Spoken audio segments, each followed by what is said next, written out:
저는 종종 제 딸의 미래를 상상할 때가 많습니다. 이 아이가 어떻게 자랄까? 이 아이는 뭘 좋아할까? 이 아이는 뭘 잘할까? 이 아이는 어떤 사람이 될까? 이 아이는 어떤 직업을 가지게 될까? 이 아이는 어떤 남자랑 결혼하게 될까? 이런 미래에 대한 상상을 참 많이 합니다. 여러분에게 한번 묻습니다. 여러분에게 딸이 하나 있다고 쳐봅시다. 이미 다 결혼했다 쳐더라도 결혼 안 한 딸이 하나 있다고 생각해 봅시다.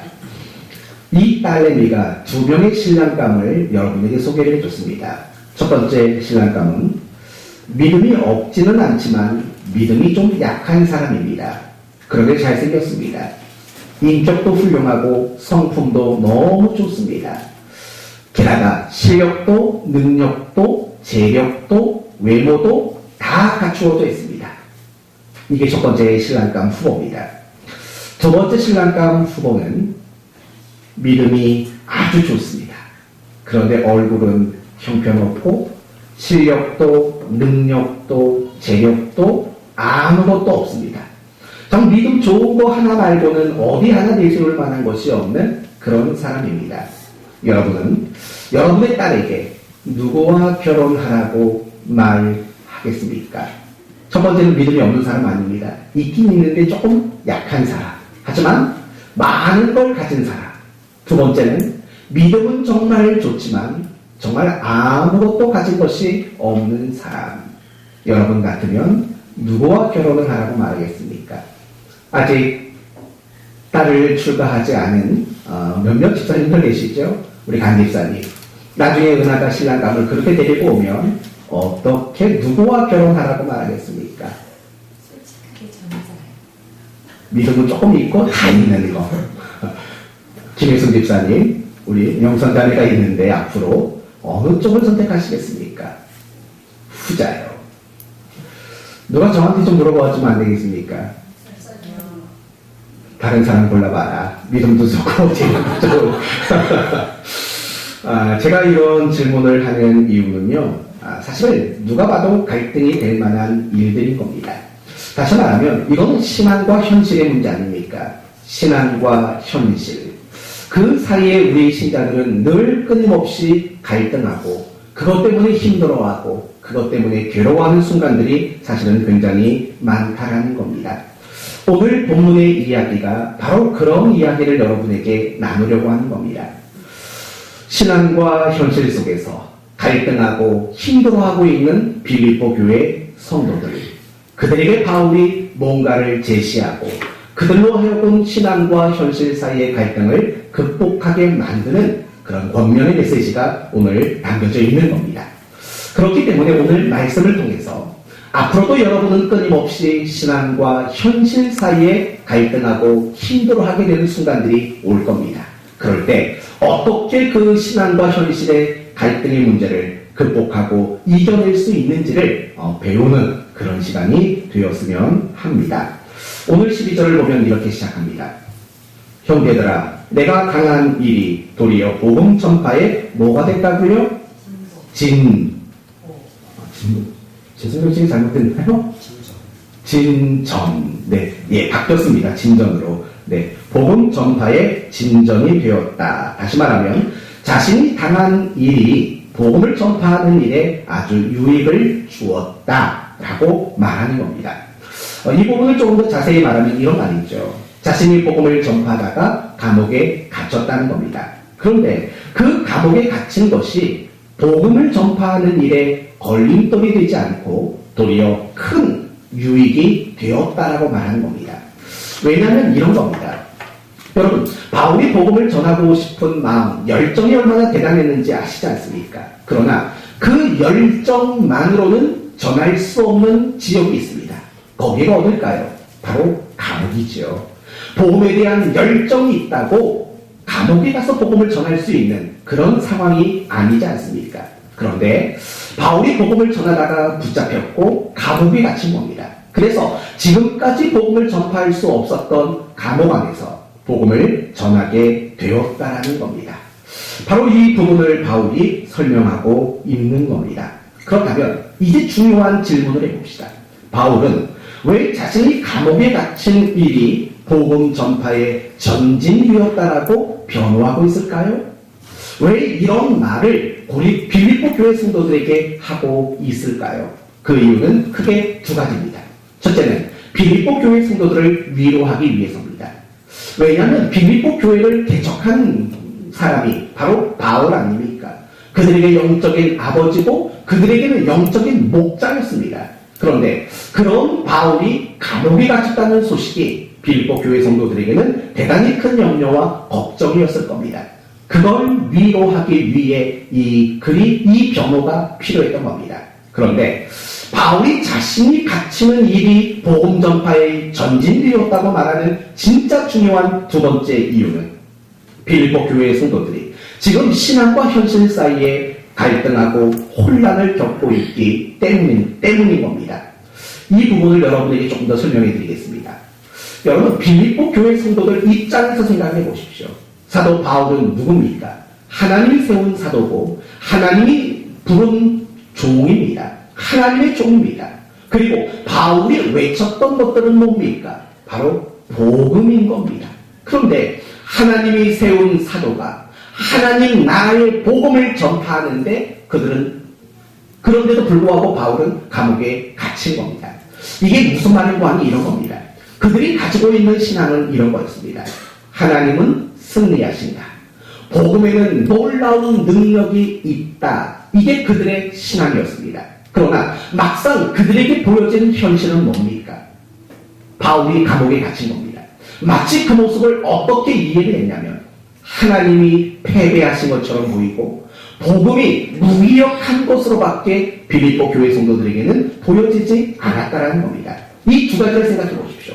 하나님은 정말 능력이 있는 분이시고 정말 하나님은 승리하시는 분이고 복음은 위대한 능력이 있다고 그들은 믿었는데 바울은 감옥에 갇혀버렸다는 겁니다. 그러니까 결국 이런 신앙과 이런 현실 속에서 빌립보 교회 성도들은 갈등할 수밖에 없었고 혼동을 겪을 수밖에 없었던 겁니다. 그래서 사도 바울이 자신이 감옥에 갇힌 그 일이 복음 전파의 전진일이었다라고 그렇게 변호할 필요성을 느꼈기 때문인 겁니다. 그렇습니다. 빌립보 교회 성도들은 지금 신앙과 현실 사이에서 갈등하고 있습니다. 그런데 성경을 가만히 보면은요, 이런 신앙과 현실 사이에 갈등했던 사람들의 이야기가 얼마나 많은지 모릅니다. 지금부터 여러분에게 세 사람을 소개할 겁니다. 잘 기억해 주십시오. 첫 번째, 아브라함을 한번 생각해 보십시다. 하나님은 아브라함을 75살에 부르셨습니다. 부르시면서 어마어마한 축복을 약속하셨죠. 너는 복덩어리가 될 거다. 너에게 복을 줄 거다. 이런 약속을 주셨습니다. 더불어 하나님이 주신 두 가지 특별한 약속은 뭡니까? 뭘 주겠다? 땅을 주겠다. 두 번째, 자식을 주겠다. 어제 제가 딸내미한테 그랬습니다. 어이구 내 자식, 내 새끼라고 그랬나요? 내 자식이라고 그랬나요? 어이구 이 자식, 내 자식. 그랬더니 사모가 옆에 그러더라고요. 내 자녀 이렇게 말하더라고요. 자식이 뭐냐고. 네, 아무튼 자식을 하나님은 약속하셨습니다. 그런데 여러분, 이 약속, 이 신앙의 내용은 정말 어마어마하지 않습니까? 그 땅을 주겠다, 자식을 주겠다, 축복을 주겠다. 그러나 여러분, 아브라함의 현실은 어떠했습니까? 시간이 지나도 아이가 생기지 않았습니다. 여러분, 결국 아브라함은 그 신앙과 현실 속에 갈등할 수밖에 없는 것 아닙니까? 아브라함이 갈등했다는 걸 어떻게 아냐고요? 이 두 가지를 보면 알 수 있습니다. 창세기 15장 말씀을 보시면 아브라함이 하나님에게 이렇게 말합니다. 하나님, 제게 종이 하나 있습니다. 그 종의 이름은 엘리에셀입니다. 이 종을 나의 후손으로, 나의 후계자로, 내 자식으로 그렇게 인정하면 안 될까요? 이렇게 얘기를 합니다. 근데 하나님은 안 된다고 말합니다. 그러고 나서 창세기 16장으로 넘어가 보면 이번에는 아브라함이 뭘 하냐면 하갈을 통해서, 그러니까 자기 와이프의 몸종을 통해서 아기를 낳습니다. 그 아기의 이름이 뭐죠? 이스마엘을 낳게 되는 겁니다. 그때 하나님도 아니다 라고 말을 합니다. 여러분, 아브라함이 엘리에셀을 후손으로 삼으려고 했고, 그리고 이스마엘을 낳았다는 건 뭡니까?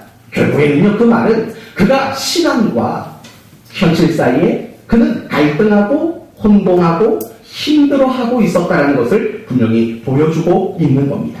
두 번째 인물, 모세를 생각해 봅시다. 하나님은 모세를 80살에 불렀습니다. 그리고 뭐라고 말했냐면 두 가지를 말합니다. 이스라엘 백성들을 네가 구원해 낼 거다. 그리고 또 하나는 내가 너와 함께 할 것이다. 이런 약속을 해줬습니다. 여러분, 이것도 어마어마한 약속 아닙니까? 그 애굽 나라에 놓였던 이스라엘들을 해방시키는 것, 그리고 그 일에 하나님이 친히 함께 하겠다라는 약속, 신앙의 내용, 정말 굉장한 겁니다. 그러나 모세에게 다가온 현실은 무엇이었습니까? 애굽 왕 바로의 거절이었습니다. 찾아갔죠. 이렇게 말했죠. 하나님이 우리 백성들을 내보내라고 하셨습니다. 모세의 기대는 뭡니까? 아이고, 그렇습니까? 어서 나가십시오. 아마도 이런 걸 기대하지 않았겠습니까? 그러나 그에게 다가온 현실은 단호한 거절이었습니다. 그 거절로만 끝난 게 아닙니다. 모세가 바로왕을 찾아갔다라는 그 이유, 해방시켜달라는 그 요구 때문에 이스라엘 백성들은 더 많은 학대를 당합니다. 지푸라기를 주지 않습니다.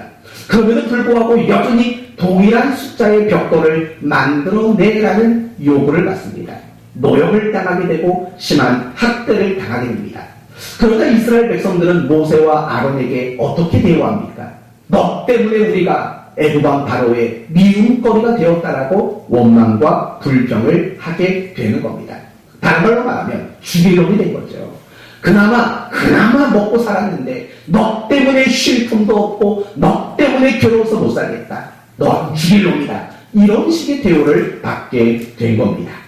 결국 모세는 그런 모습 속에서 신앙과 현실 사이에 갈등과 혼란과 괴로움이 있을 수밖에 없었던 겁니다. 그래서 모세가 곧장 하나님께 달려갑니다. 그리고 출애굽기 5장에 이런 말을 합니다. 주여, 어찌하여 이 백성이 학대를 당하게 하셨나이까? 어찌하여 나를 보내셨나이까? 내가 바로에게 들어가서 주의 이름으로 말한 후로부터 그가 이 백성을 더 학대하며 주께서도 주의 백성을 구원하지 아니하시나이까?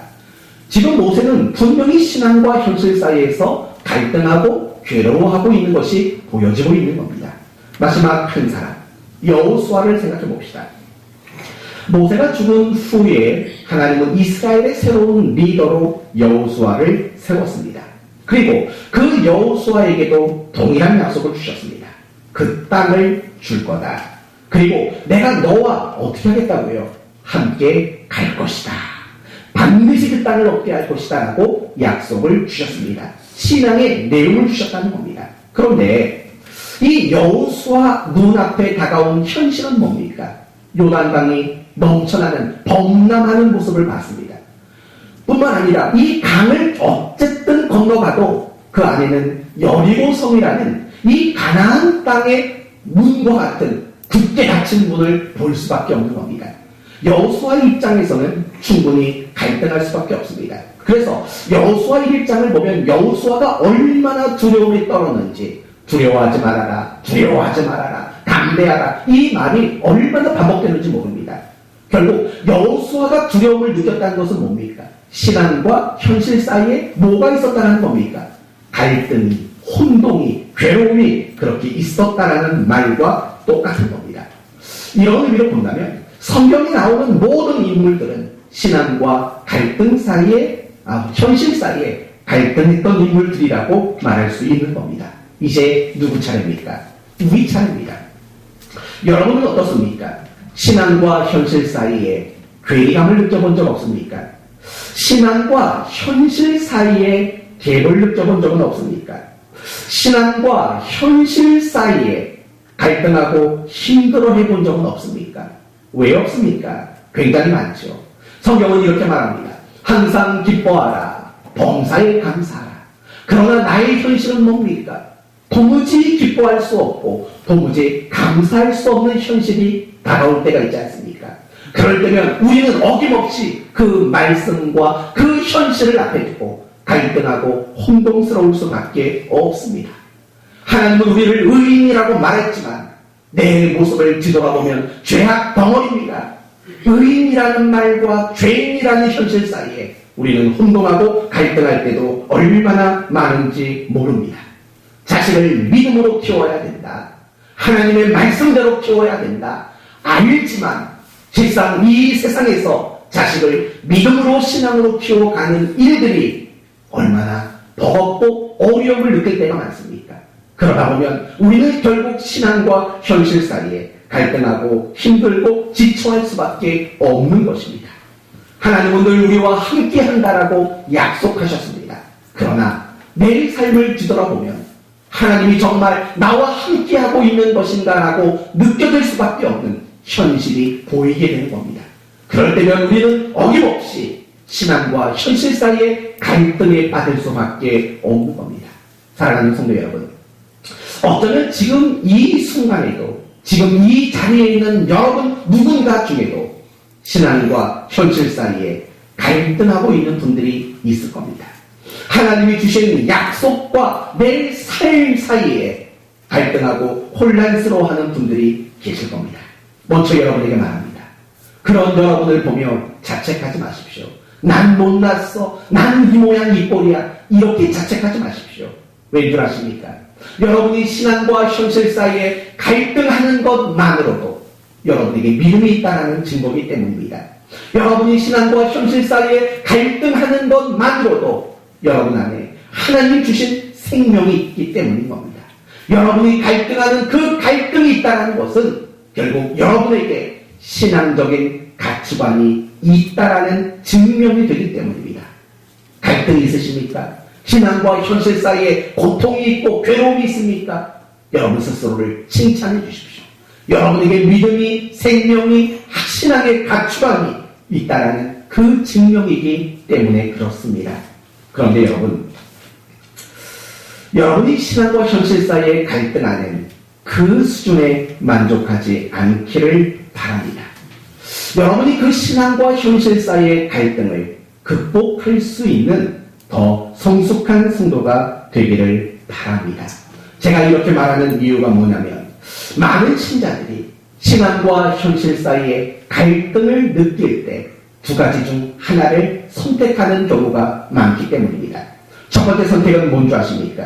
체념입니다. 체념. 신앙은 신앙이고 현실은 현실이지 라는 식으로 체념하는 이런 선택을 하는 성도들이 있습니다. 그리고 그런 잘못된 선택이 두 번째 선택까지 이어집니다. 그건 뭐냐면 이중적인 삶을 살아가는 겁니다. 다시 말하면 교회 안에서는 신앙을 붙들고 교회 밖에서는 현실을 붙들고 쫓아가는 이런 이중적인 모습으로 살아가는 것을 선택하는 경우가 많습니다. 좀 유치한 예를 들어봅시다. 어쩌면 이 유치한 예가 여러분에게 많은 찔림이 될지도 모릅니다. 교회 안에서는 점심 먹을 때 식사 기도를 하는데 교회 밖에 가서는 식사 기도를 안 하는 겁니다. 결국 그런 식으로 이중적인 모습으로 우리는 이 신앙과 현실 사이에 갈등이 될 때 그런 선택을 하게 되는 겁니다. 또는 이런 것도 있죠. 교회 안에서는 허허 실실 하면서 교회 밖에서는 까도남 까도녀가 되는 겁니다. 아시지요? 뭔지? 까칠한 도시 남자, 까칠한 도시 여자, 까도남 까도녀입니다. 교회 안에서는 신사숙녀입니다. 그런데 교회 밖에만 나가면 망나니가 되는 겁니다. 결국 이런 식의 이중적인 모습이 드러나는 이유는요, 다른 게 아닙니다. 신앙과 현실 사이에 갈등이 생겼고 그 갈등을 스스로 해결하지 못하는 자신의 모습이 너무 괴로워서 그런 식으로밖에 선택할 수 없게 되는 겁니다. 성도 여러분, 신앙과 현실 사이에 갈등이 생길 때 체념하는 거 옳지 않습니다. 더 나아가서 이중적인 생활로 여러분을 스스로 위안하는 것, 이것도 잘못된 모습입니다. 그렇다면 이제 오늘 말씀의 본론으로 돌아가 봅시다. 지금부터는 잘 들으셔야 합니다. 여러분 신앙과 현실 사이에 갈등이 될 때 어떻게 하십니까? 당연히 이겨내야죠. 극복하셔야죠. 그렇다면 그 방법은 뭘까요? 정말 신앙과 현실 사이에 갈등과 혼동이 생길 때 여러분이 그것을 극복하고 더 성숙한 자리로 나가는 비결은 과연 뭘까요? 뭘 것 같습니까? 기도 열심히 하면 됩니다. 참 그게 애매모호한 말입니다. 물론 맞는 말이죠. 근데 기도만 열심히 한다고 우리가 신앙과 현실의 그 갈등을 극복하기는 어렵습니다. 기도하는 그 순간에는 극복이 됩니다. 그런데 이상한 게 기도 끝나고 눈만 뜨면 다시 원래대로 돌아오는 거 아니겠습니까? 그렇다고 맨날 눈 감고 다닐 수도 없고 정말 신앙과 현실 사이의 갈등을 극복하는 방법은 뭘까요? 답을 말할게요. 그 방법은 딱 좋아요. 지금 이 눈빛들. 순종입니다. 뭐라고요? 순종. 이 부분을 여러분에게 지금부터 설명을 해보도록 합시다.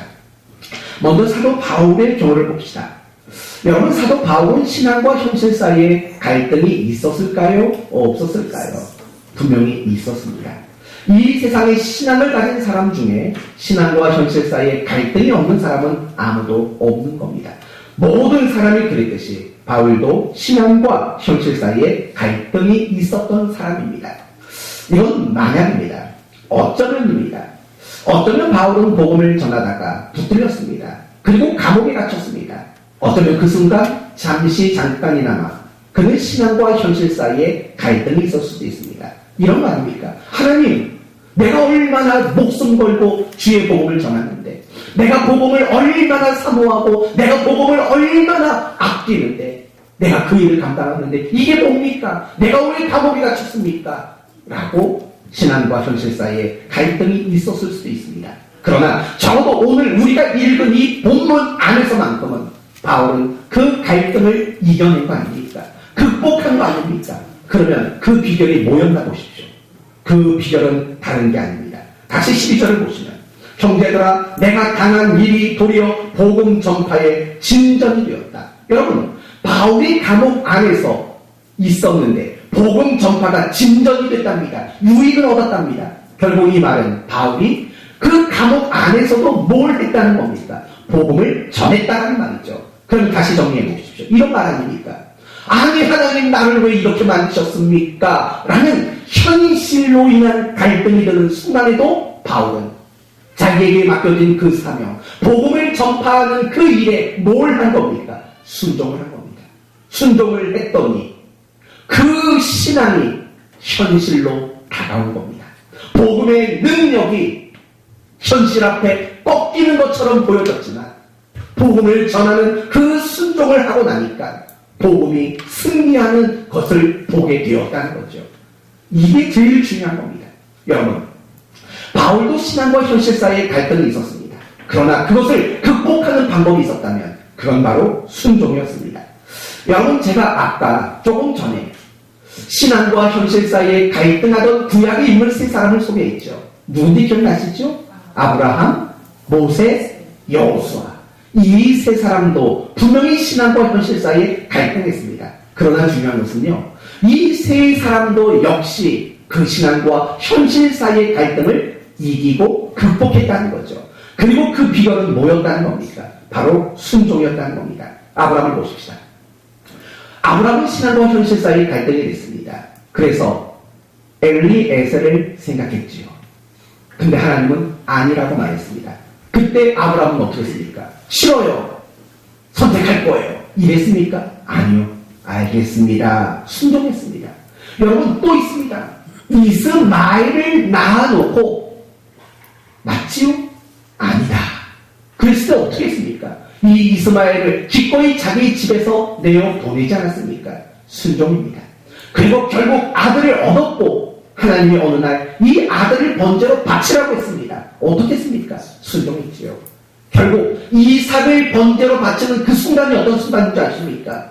신앙과 현실의 갈등을 완전히 극복하는, 다시 말하면 신앙이 현실로 증거되는 바로 그 순간이 번제로 바치는 그 순간이었다는 겁니다.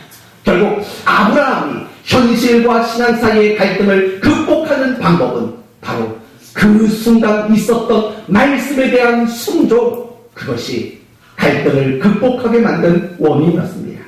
또 생각해 볼까요? 모세를 한번 생각해 보도록 합시다. 모세가 바로왕을 찾아갔을 때 거절을 당했고 백성들에게 더 심한 노역이 생겼고 원망과 탄식을 들었습니다. 그런데 아브라함은요, 몇 번이나 더, 10번이나 더 애굽왕 바로를 찾아갑니다. 하나님의 말씀에 계속해서 순종한 거 아닙니까? 그 결과 이스라엘이 애굽 나라에서 해방을 받는 모습을 경험하게 되는 겁니다. 신앙이 현실로 되는 것을 보게 되었다는 거죠. 결국에는요, 이 모세도 신앙과 현실 사이의 갈등을 순종으로 극복했다는 겁니다. 마지막으로 여호수아를 생각해 봅시다. 하나님은 가나안 땅을 주시겠다고, 함께 하시겠다고 약속했습니다. 그러나 그 눈앞에는 넘실거리는 요단강이 있었고 초롱성 같은 여리고성과 장대한 민족 가나안의 7 족속이 눈에 있었습니다. 신앙과 현실 사이에 갈등했죠. 그러나 그 갈등의 문제를 어떻게 극복했습니까? 순종으로요. 요단강에 발을 내딛는 순종, 여리고성을 하루에 한 바퀴, 그리고 마지막 날은 7바퀴 도는 순종으로 드디어 신앙과 현실 사이의 갈등을 여호수아는 극복할 수 있었던 겁니다. 사랑하는 성도 여러분, 이제 우리 얘기를 다시 한번 해봅시다. 여러분, 신앙과 현실 사이에 얼마나 많은 갈등을 겪습니까? 그것 때문에 혼란스럽고 그것 때문에 괴로운 거 아닙니까? 그것 때문에 신앙의 힘을 잃어가는 거 아닙니까? 왜 신앙과 현실 사이의 갈등을 왜 극복하지 못합니까? 방법은 하나입니다. 기도도 합니다. 나름대로 노력도 하고 애를 씁니다. 그러나 정말 놓치고 있는 것이 있다면 하나님 말씀대로 살려고 하는, 순종하려고 하는 그 자세와 노력과 애씀이 우리에게 부족하기 때문이라는 겁니다. 사랑하는 성도 여러분, 이제 여러분에게 권면합니다. 정말 여러분이 지금 겪고 있는 신앙과 현실 사이의 갈등을 극복하기를 원하신다면 다른 거 하지 마십시오. 다른 거 붙잡지 마시고 하나님 말씀에 순종하는 바로 그 일을 여러분은 반드시 붙잡을 수 있어야 할 것입니다. 만약에요, 여러분이 하나님 말씀에 순종하는 그 일에 노력하지 않는다면 여러분이 신앙생활을 앞으로 20년, 30년, 50년을 더해도 신앙과 현실 사이에 여전한 갈등 속에 살아갈 수밖에 없을 것이고 신앙과 현실 사이에 그 갭을 조금도 줄여가지 못하고 말게 될 것입니다. 그러나 반대로요, 여러분이 신앙과 현실 사이에 하나님의 약속과 내 형편 사이에 갈등이 될 때 하나님이 주신 말씀대로 순종하려고 노력한다면 그 갈등을 극복하게 될 겁니다. 아니요, 더 멋지게 말해볼까요? 여러분이 하나님 말씀에 순종하게 될 때 여러분이 믿고 있는, 여러분이 하나님께 받은 약속이 현실로 확인되게 될 것입니다. 이게 중요한 겁니다. 많은 신자들은 신앙과 현실 사이에 체념과 이중적인 삶으로 납니다. 그건 정말 잘못된 겁니다. 우리는 신앙과 현실 사이에 갈등이 있을 때마다 말씀으로 나가야 합니다.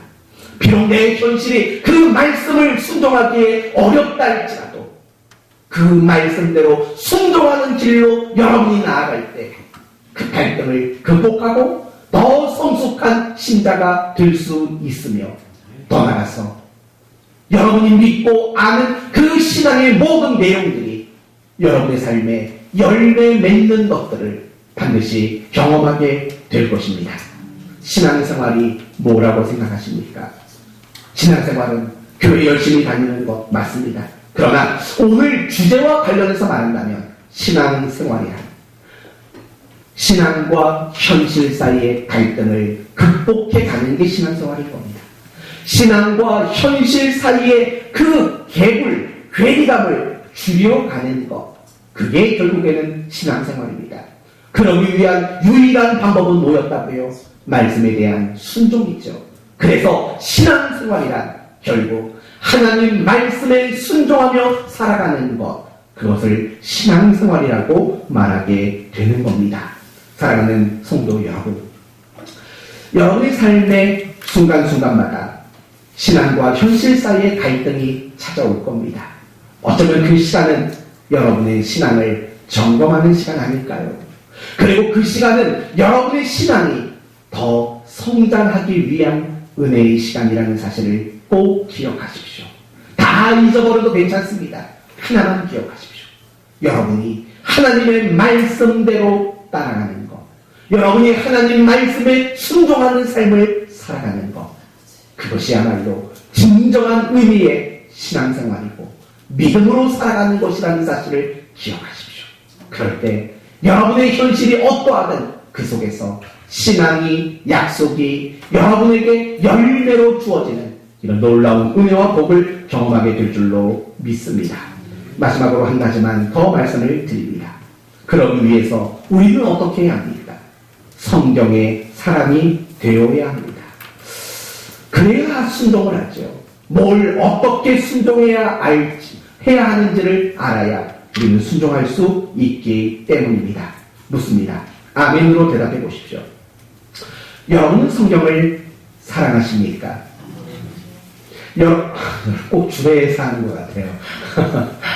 여러분은 성경을 가까이 하고 있습니까? 여러분은 성경을 매일매일 읽고 있습니까? 됐습니다.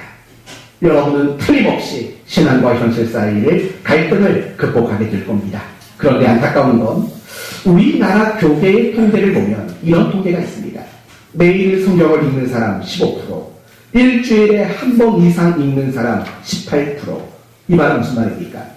일주일 동안 성경을 한 번도 읽지 않는 크리스찬이 67%라는 겁니다. 15%, 18%, 67%. 여러분은 어느 쪽입니까? 만약에 여러분이 18%나 67% 쪽에 해당되는 사람이라면 끊임없이 신앙과 현실 사이에 갈등이 있을 겁니다. 그러나 여러분이 15% 매일 성경을 읽고 매일 성경을 묵상하고 매일 말씀대로 순종하며 살아가는 성도라면 기꺼이 그 갈등의 문제를 이기고 더 나은 신앙의 자리로 나가게 될 줄로 믿습니다. 여러분에게 세 가지만 권면합니다. 우리가 지금 구약 성경 통독을 하고 있지 않습니까? 상당수가 열심히 하고 있습니다. 하지만 모두가 그렇게 동참했으면 좋겠습니다. 말씀으로 여는 삶 매주마다 만들어지고 있지 않습니까? 몇몇 분이 참석합니다. 그러나 여러분 모두가 참석했으면 좋겠습니다. 매 지난주간 교회 나올 때마다 의자 맨 뒤편에 복 있는 사람 큐티책이 눈에 자꾸 거슬렸습니다. 왜 안 가져갈까? 딴 책이 있나? 그럼 다행이고. 아니, 다른 책도 없는데 이것마저도 안 가져가나? 그런 생각이 잠깐 들었습니다. 물론 여러분이 개인적으로 열심히 묵상할 것이라고 믿고 그 이상한 마음은 적었습니다. 큐티하셔야 합니다. 매일 큐티하셔야 됩니다. 그리고 일주일에 말씀으로 오는 삶 꼭 한 장씩은 하셔야 합니다. 그리고 우리 교회가 함께 걸어가기로 작정해 놓은 성경 통독 그 30장을 여러분은 꼭 읽으셔야 합니다. 만약에 그거 하기 싫으면 앞으로 이런 말 하지 마십시오. 목사님, 신앙과 현실이 너무 갭이 커요. 신앙과 현실이 너무 나를 힘들게 만들어. 이런 소리 하지 마시고 안 할 거면. 그런데 저는 여러분이 했으면 좋겠어요. 성경도 매일 30장씩 읽고 말씀으로 여는 삶 하시고 그리고 큐티 매일 하시고 순종하셔서 여러분 그 모든 것들을 극복할 수 있는 여러분 되시기를 바랍니다. 이제 오늘 말씀을 마치겠습니다. 우리는 아까 내용이가 찬양한 것처럼 우리 주여 나는 연약합니다. 주여 나는 부족합니다. 맞습니다. 우리는 아직도 신앙의 완성의 자리에 있지 않습니다. 그래서 늘 신앙과 현실 사이에 갈등과 괴로움을 겪을 수밖에 없습니다. 그러면 이 신앙과 현실 사이의 갈등을 무엇으로 해결하겠습니까? 오직 하나님 말씀에 순종함으로만 해결할 수 있는 겁니다.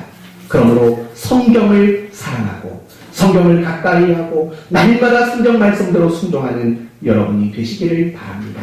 그럴 때 더 이상 여러분은 신앙과 현실 사이의 갈등과 혼돈을 벗어날 수 있을 것이고 무엇보다도 그럴 때 말씀에 순종할 때 그 신앙이 여러분에게 진정한 현실이라는 것을 경험하는 복된 여러분 되시기를 예수 그리스도의 이름으로 축원드립니다.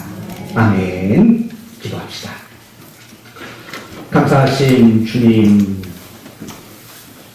아브라함도 모세도 여호수아도 성경에 나오는 모든 인물도 그리고 이 자리에 있는 우리 모두도 늘 신앙과 현실 사이에 갈등하고 힘들어하고 괴로워합니다. 이유는 하나였습니다. 우리가 하나님 말씀대로 순종하지 못했기 때문입니다. 그러므로 이 시간 다짐하고 결심합니다. 하나님 말씀대로 순종하겠습니다. 갈등의 순간이 생길 때 더더욱 순종하는 삶을